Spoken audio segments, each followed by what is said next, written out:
안녕하세요. 기능의 약으로 통증의 뿌리를 치료하는 닥터블랙입니다. 원장님, 위고비가 좋아요? 마운자로가 좋아요? 요즘 진료실에서 정말 많이 듣는 질문입니다.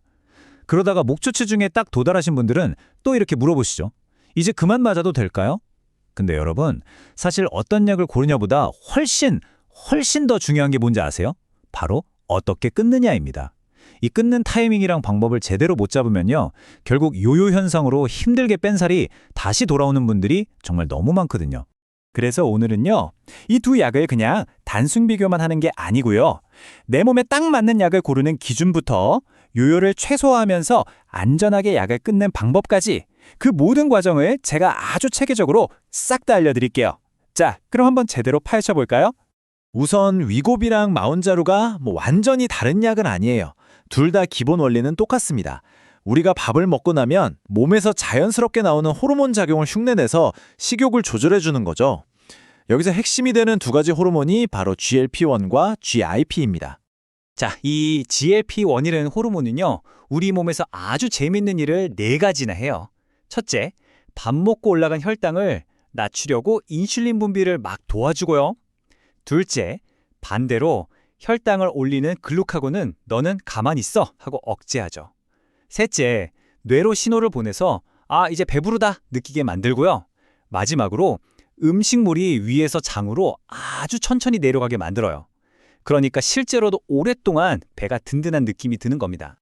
GAP는 역할이 조금 더 특별해요. 혈액 속에 영양분이 넘쳐날 때는 지방세포한테 야, 빨리 저장해! 이렇게 신호를 보내고, 반대로 영양분이 부족할 때는 저장했던 지방 분해해서 에너지로 써! 이렇게 명령을 내리죠. 사실 처음에는 이 GAP가 단독으로는 별로 주목을 못 받았어요. 그런데 이게 GLP-1이랑 같이 작용하니까 지방을 태우는 효과가 엄청나게 극대화되는 어마어마한 시너지를 낸다는 게 밝혀진 거죠. 바로 이 지점에서 두 약이 갈라지는 겁니다. 위고비는 GLP-1 호르몬 하나만 흉내내는 단일 작용제고요. 마운자로는 GLP-1이랑 GIP, 이 두 가지 호르몬을 모두 흉내내는 이중작용제인 거예요. 이 이중작용 덕분에 마운자로가 이론적으로 더 강력한 시너지 효과를 낼 수 있는 거죠. 그럼 이 근본적인 차이가 실제 체중 감량 효과나 부작용에서는 대체 어떻게 나타날까요? 지금부터는 실제 임상 데이터랑 환자분들 경험을 바탕으로 한번 제대로 비교해 보겠습니다.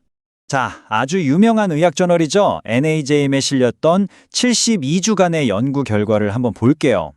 그 차이가 명확하게 보이죠? 위고비는 평균적으로 13.7%의 체중 감량 효과를 보였는데 마운자로는 평균 20.2%로 훨씬 더 높은 감량률을 기록했습니다.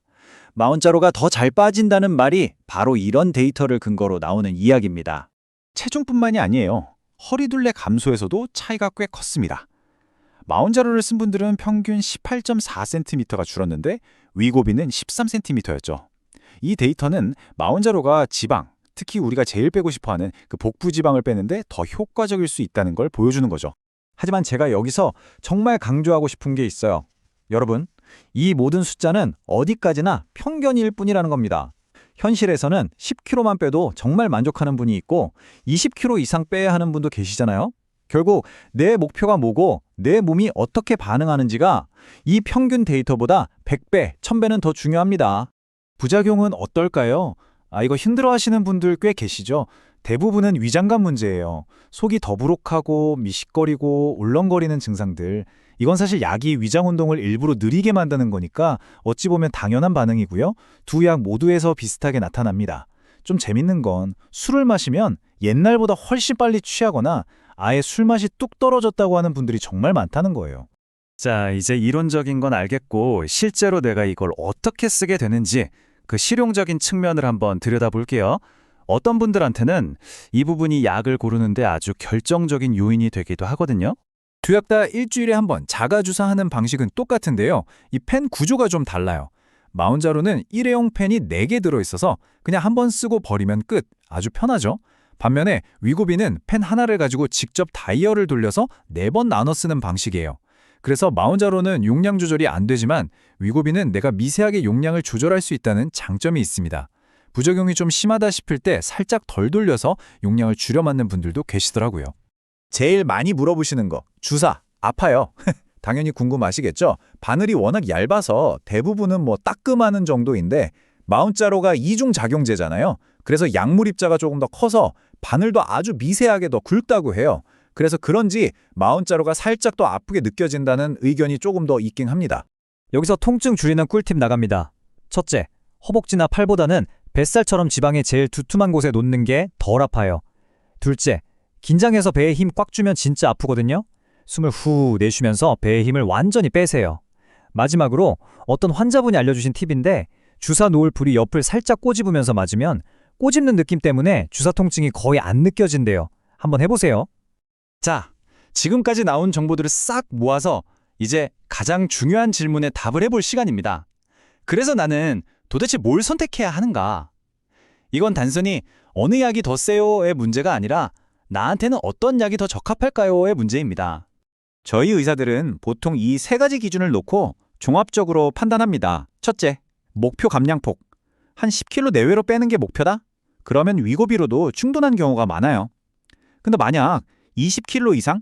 아주 큰 폭의 감량이 필요하다면 처음부터 마운자로가 더 유리할 수 있겠죠? 둘째, 다른 질환이 있는지.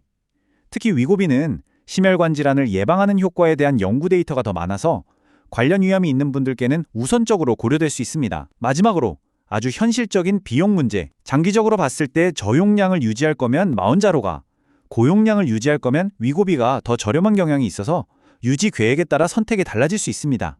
자, 여러분, 지금까지 잘 따라오셨습니다. 지금부터가 제가 오늘 이 영상에서 가장 중요하다고 생각하는 부분입니다. 바로 출구 전략. 약을 시작하는 것보다 수백 배는 더 중요한 안전하게 잘 끊는 법에 대해서 이야기해 볼게요. 여기서 우리가 절대로 잊으면 안 되는 철학이 하나 있어요. 이 약들은 절대 살을 빼주는 마법의 약이 아닙니다. 식욕이 억제되는 그 기간 동안 우리가 건강한 식습관이랑 운동 습관을 내 몸에 장착할 수 있도록 시간을 벌어주는 아주 고마운 도구일 뿐이에요. 이 시간을 어떻게 쓰느냐에 따라서 약을 끊은 후의 결과가 하늘과 땅 차이로 달라집니다. 그래서 약을 끊을 때는요, 갑자기 탁 끊는 게 절대 아닙니다. 최소 한두 달의 준비 기간이 필요해요. 첫째, 목표 체중에 거의 도달했다면 용량을 한 단계 낮춰서 몸이 적응할 시간을 주는 거예요. 둘째, 일주일에 한 번 맞던 주사 간격을 열흘, 그 다음엔 2주 이런 식으로 서서히 늘려나가는 거죠. 이 기간 동안 억눌려 있던 식욕이 슬슬 고개를 드는 게 느껴질 텐데 그걸 스스로 조절하는 연습을 하는 겁니다. 그리고 이 모든 과정에서 새로운 생활 습관을 완전히 내 것으로 굳혀야 해요. 이 생활 습관 교정의 핵심 기둥이 딱 2가지가 있어요. 바로 단백질 섭취랑 근력 운동입니다. 우리가 살을 뺄 때 지방만 쏙 빠지는 게 아니라 근육도 같이 빠지거든요. 근육이 줄면 기초대사량이 뚝 떨어져서 약 끊는 순간 살이 훨씬 더 잘 찌는 몸으로 바뀌어버려요. 그러니까 운동은 약 끊고 나서 시작하는 게 아니라 약을 맞는 동안 이미 내 삶의 루틴으로 만들어 놔야 하는 겁니다. 자, 이제 거의 다 왔습니다.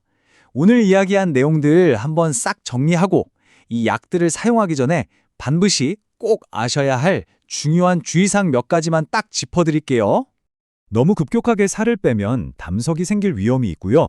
일시적으로 머리가 좀 빠지는 휴지기 탈모가 나타날 수도 있습니다. 그리고 가장 중요한 거, 만약에 가족 중에 갑상선 수질암 환자가 있었다면 이 약은 절대 쓰시면 안 됩니다. 또 드물긴 하지만 췌장염이 보고된 적도 있으니 과도한 음주는 꼭 피하셔야 하고요. 이 모든 이유 때문에 이 약은 반드시 의사의 처방과 감독하에 안전하게 사용해야 합니다. 오늘 우리는 위고비와 마운자로에 대해서 정말 깊이 있게 알아봤습니다. 이제 마지막으로 이 질문을 스스로에게 한번 던져보셨으면 좋겠어요. 나는 이 약을 단순히 살 빼는 약으로만 볼 것인가? 아니면 내 인생에 건강한 습관을 만들 수 있도록 시간을 벌어주는 아주 귀한 도구로 활용할 것인가? 그 대답에 여러분의 장기적인 성공이 달려 있습니다. 궁금한 점은 언제든 댓글로 남겨주세요. 구독과 좋아요는 제 채널을 운영하는 큰 힘이 됩니다. 지금까지 여러분의 건강지킴이 닥터블랙이었습니다. 오늘도 건강하고 활기찬 하루 되세요. 감사합니다.